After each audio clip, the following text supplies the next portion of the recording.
Assalamualaikum warahmatullahi wabarakatuh.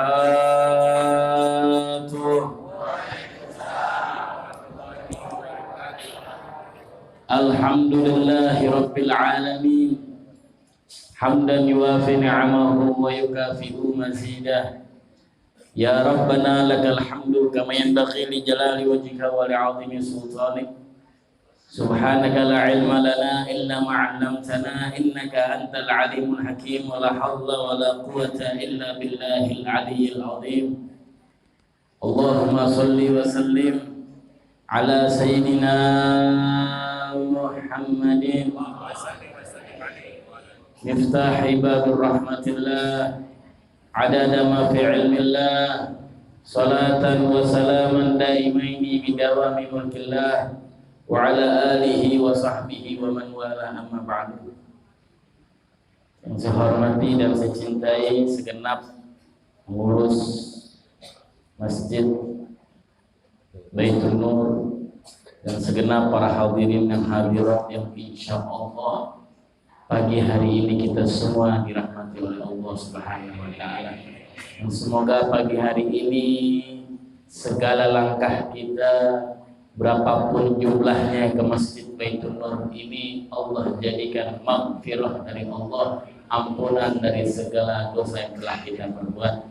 Dan semoga pertemuan kita hari ini Allah jadikan obat bagi diri kita atau keluarga kita ada yang sakit atau orang-orang yang selalu nitip doa kepada kita ada yang sakit dengan cara sehatul afiat. Amin amin ya rabbal alamin.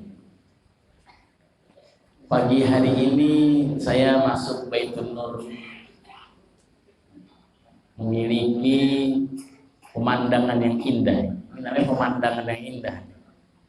Salah satu pemandangan yang pemandangan Masjid Baitul Nur begitu antusias jamaah sekitaran Masjid Baitul Nur. Alhamdulillah. Al-Fakir dapat informasi dari Ustadz Khudori setiap hari Sabtu begini. Alhamdulillah, tidak semua tempat seperti ini. Tidak semua tempat anak muda gabung, betul. Orang tua hadir yang sepuh datang. Ini suatu kenikmatan yang luar biasa. Kenikmatan buat diri kita masing-masing. Bukan untuk Masjid Baitul Nur, bukan Dewan Kesejahteraan Baitul Nur doang yang dapat kenikmatan. Semua yang datang pribadi kita masing-masing mendapat kenikmatan yang luar biasa. Alhamdulillah. Alhamdulillah, apalagi di akhir zaman seperti ini. Betul apa betul? Jarang bisa menggabungkan anak muda, orang tua dalam satu majelis setiap minggu sebanyak ini. Minimal dah sebanyak ini. Pagi ini subuh, betul. Sebelum isyraq, bahkan di isyraq baru dimulai. Dan sebelumnya, alhamdulillah majelis ini dimulai dengan kitab Maulid Rasulullah SAW. Berarti kampung ini udah tidak diragukan lagi kampung Ahlus Sunnah wal Jamaah. Alhamdulillah.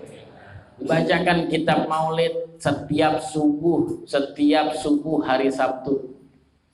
Duduk yang baca anak-anak muda, yang qasidah anak-anak muda, yang nabuh rebana anak-anak muda. Alhamdulillah. Ini pemandangan yang luar biasa. Pemandangan yang sangat, karena setiap minggu. Kalau setiap bulan, tadi kata Ustadz Khudori, kelamaan beb ngaji beb sebulan sekali. Pinter kagak keblinger. Sebulan sekali ngaji. Pinter enggak jadi keblinger. Ya Allah. Ya, pembacaan Maulid, kisah-kisah Maulid dan sholawat sudah dilantunkan. Ya, ada hadis dikutip oleh Syekh Yusuf bin Ismail An-Nabhani. Syekh Yusuf bin Ismail An-Nabhani ini beliau hidup di zaman Al-Habib Ali bin Muhammad Al-Habsyi yang tadi maulidnya dikarang. Satu zaman cuman beda tempat. Al-Habib Ali bin Muhammad Al-Habsyi beliau tinggal di kota Yaman Selatan atau Hadramut. Syekh Yusuf bin Ismail An-Nabhani di kota Mekah. Bedanya hanya beberapa tahun umurnya. Tuaan Habib Yusuf, Syekh Yusuf bin Ismail An-Nabhani. Beliau muhaddits, ahli hadis. Beliau mengutip dalam kitabnya Afdhalus Sholawat atas Nabi Muhammad SAW. Dikatakan, diceritakan oleh Rasulullah SAW bahwa surga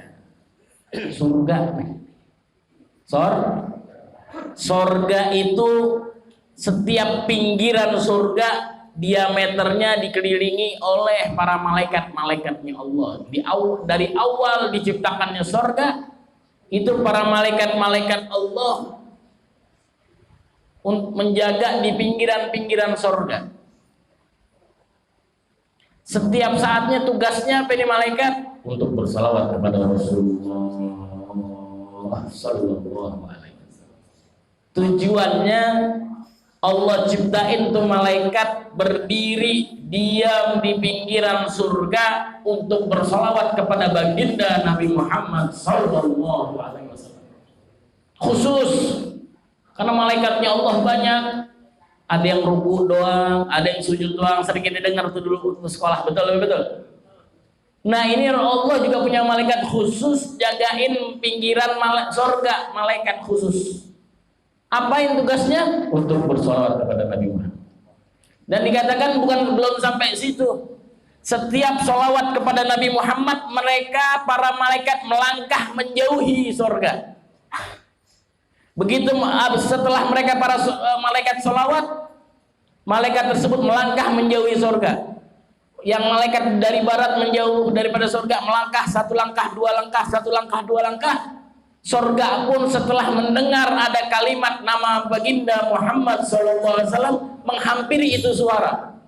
Setiap bersolawat para malaikat melangkah lagi, menghampiri lagi itu surga, melebar lagi, melebar lagi, melebar lagi. Terus melebar surga sebab nama Nabi Muhammad SAW.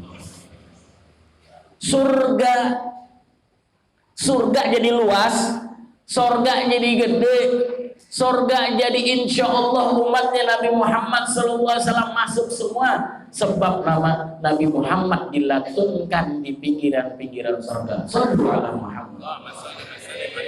Alhamdulillah, apalagi Masjid Baitul Nur jamaah kuliah subuh Sabtu pagi yang setiap pagi kalau dengar maulidnya, namanya, sirahnya, biografinya, sholawatnya kepada Rasulullah SAW, insya Allah semua yang kita miliki akan luas. Amin. Rezeki akan luas, akan berkah, rumah tangga yang barakah, kesehatan barakah, ilmu pengetahuan yang barakah, segala ibadah yang barakah. Amin ya rabbal.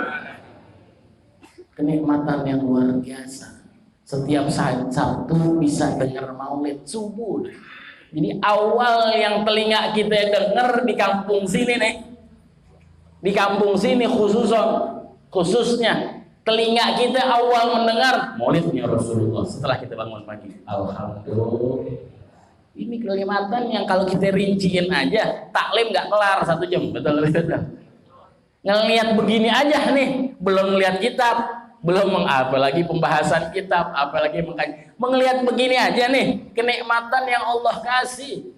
Bangun tidur kita di kampung sini nih, siapapun yang insya Allah yang pagi hari ini dengar, besok akan nambah lagi. Betul. Minimal mereka yang di rumah-rumah yang dari awal kuliah subuh Sabtu pagi diadakan sampai belum sampai, mereka udah denger dulu tuh maulid. Betul. Bocahnya, anak-anak kecilnya udah dengar ya Rabbi sholli ala Muhammad, ya Rabbi sholli alaihi wasallam. Minimal setiap Sabtu itu didengar tuh. Alhamdulillah. Apalagi yang hadir, apalagi yang mau ngelangkah, mata ngantuk, iya nggak? Mata sayu, pengen ngaji cuman, alhamdulillah. Ahibba'il kiram. Dan juga kita mau ingin rincikan kenapa anak-anak muda ada di majelis. Anak-anak muda ini mereka adalah potensial jayanya Islam. Dan juga kalau perlu kita ketahui, yang bersama Nabi Muhammad SAW, yang bersama Nabi Muhammad SAW, para sahabat itu mayoritas anak muda. Mayoritas meninggalnya Nabi Muhammad itu para mayoritas sahabat umurnya 20 sampai 40 tahun. Meninggalnya Nabi Muhammad. Waktu meninggal Nabi Muhammad 63 tahun, sahabat-sahabat mayoritas umur 20 sampai 40 tahun. Enggak mayoritas, saya bilang. Ada yang 64, ada yang 60, ada yang. Tapi mayoritas sahabat ini 20 sampai kisaran umur 20 sampai 40. Anak muda bukan? Meninggalnya Nabi Muhammad berarti hidupnya Nabi Muhammad. Hidupnya Nabi Muhammad dikelilingi oleh para pemuda-pemudanya Rasulullah. Pemuda-pemuda Islam. Sayyidina Abdullah bin Umar bin Khattab, meninggalnya Nabi Muhammad umur 21. Sayyidina Abdullah bin Abbas, meninggalnya Rasulullah umur 23. Sayyidina Abdullah bin Amr bin As, meninggalnya Rasulullah umur 20. Begitu dan begitu. Mereka para pemuda meninggalin Nabi Muhammad umur 20. Meninggalin, berarti perangnya bersama Nabi Muhammad umur berapa itu? Umur belasan tahun. Betul apa betul? Waktu perang Badar mereka umur berapa? Sayyidina Anas bin Malik menjadi khidmah kepada Rasulullah umur 9 atau 10 tahun. Khidmah kepada Nabi Muhammad bocah 9-10 tahun. Kalau mereka tadi Abdullah bin Umar bin Khattab, Abdullah bin Amr bin As, Abdullah bin Abbas, taruh 3 orang yang kita udah ambil. Meninggalnya Rasulullah umur 20-an. Berarti perang Badar tuh umur berapa? Umur belasan. Hijrahnya Nabi Muhammad ke Madinah mereka baru umur belasan. Bahkan ada yang belum sampai 10 tahun. Kalau kita hitung lagi runtut di kota Mekah, 13 tahun di kota Mekah, 10 tahun di kota Madinah. Itu sahabat umur 9, 10, 12, 15, 14. Tapi jiwanya mereka untuk Islam, jiwanya mereka untuk kita semua muslimin seluruhnya. Cintanya mereka kepada agama Islam, cintanya mereka kepada agama Islam, dan cintanya mereka kepada Rasulullah SAW begitu hebat. Dan kalau kita mau flashback lagi ke belakang, kalau kita tahu mayoritas para sahabat mu'alaf. Betul apa betul? Mayoritas sahabat nih mu'alaf, nggak kayak kita. Engkong-engkong kita di Islam. Betul apa betul? Engkong kita nih, kakek kita, buyut kita, abah kita, ayah kita udah Islam. Betul apa betul? Brojol, kalau kata orang Betawi nih, kata orang Utan Kayu, brojol dari perut ibu. Nah, lahir dari perut ibu udah Islam gitu ya. Tapi para sahabat belum. Sayyidina Umar bin Khattab masuk Islamnya udah dewasa, udah jadi pemberani, udah dewasa, udah besar. Sayyidina Abu Bakar As-Siddiq udah pada dewasa. Yang lainnya yang mayoritas yang kecil-kecil umur 9 tahun baru pada Islam, umur 8 tahun baru pada Islam. Lahirnya mereka para sahabat mayoritas belum Islam. Mayoritas pembesar para sahabat, tetapi mereka punya jiwa, tetapi mereka punya keimanan kepada Allah dan Rasulullah SAW begitu hebat. Sehingga pada pagi hari ini kita masih mendengarkan zikir-zikir kepada Allah dan juga zikir kepada Rasulullah Sallallahu Alaihi, karena perhatiannya mereka, cintanya mereka kepada agama Islam. Ini yang kurang dari kita. Ini yang kurang. Kita lihat musibah, naudzubillah, muslimin di mana aja. Betul apa betul? Sebelah nggak lewatin 1 bulan ada aja orang muslim dibantai. Nggak mesti di Indonesia, di mana aja Kita dengar kabar, mulai dengar TV, muslimin dibantai. Baru lewatin 2 bulan, 3 bulan enak, muslimin dibantai. Baru lewatin anu sedikit, muslimin dibantai, dibunuh-bunuhin. Betul tapi betul. Kurangnya kita buih doangan kita nih, kata Nabi Muhammad. Kita ini seperti buih yang di laut, kelihatannya banyak, cuman lemah. Kenapa lemah? Apa faktor-faktor yang bikin lemah? Yang kita bikin kita lemah karena satu sama lain sudah menghujat, satu sama lain muslimin yang eno mengkafirkan maulid, yang eno membid'ahkan tahlil, yang eno mengkafirkan anu, nyesatin anu, bilang anu sesat, bilang anu kafir, bilang anu bid'ah, begitu terus, kagak ada habis-habisnya. Kita bingung. Namun orang-orang kafir nih, musuh Islam ngeliatin aja nih, lo pada lemah, gue bantai lo. Mau dibantai mau ngomong apa sekarang? Oh kafir, kenapa Islam nggak kuat? Betul lah, betul. Ini kalau